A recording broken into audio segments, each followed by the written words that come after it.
New information now on a problem with bed bugs over at the Good Samaritan homeless shelter today. A Houston exterminator began the process to finally get rid of those bed bugs. Now, as we reported 2 weeks ago, Good Samaritan Board Chairman Buddy Murphy asked for help to raise the money needed to pay for an exterminator.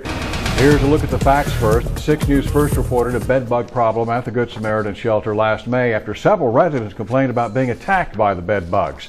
It took several months, but shelter officials finally found a company that can get rid of the infestation. And the shelter was able to raise about $19,000 to pay for the exterminator.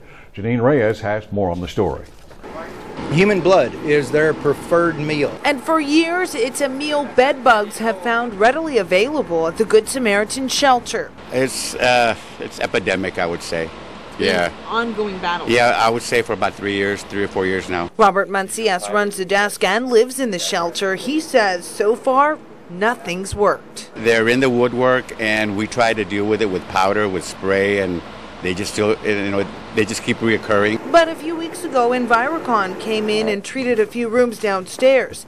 That's where Mancias lives. Since that treatment, he says, they've had no bugs in the downstairs rooms. It attacks the pests with a 1-2 punch. During phase 1, exterminators first sprayed a chemical solution over each one of these rooms. Now phase 2 is underway.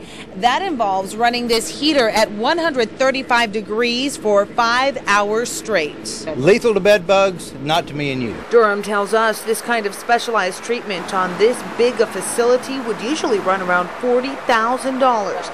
But to help the cause, they cut their costs in half by only using one person for labor.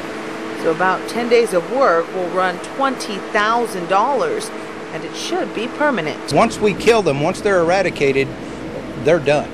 Unless somebody brings them back in the facility, they're never going to have a problem again. And that's a guarantee that will now help Mancias and many others sleep at night. Thank you. Thank you. God bless y'all. Janine Reyes, KRIS 6 News. As for what's next, all the tenants will have to remove their personal items out of the sleeping area and run them through a dryer to kill the bed bugs. The Good Samaritan also purchasing a large commercial dryer, and tenants will be required again to run their belongings through that dryer before they can enter the sleeping facility. A Robstown family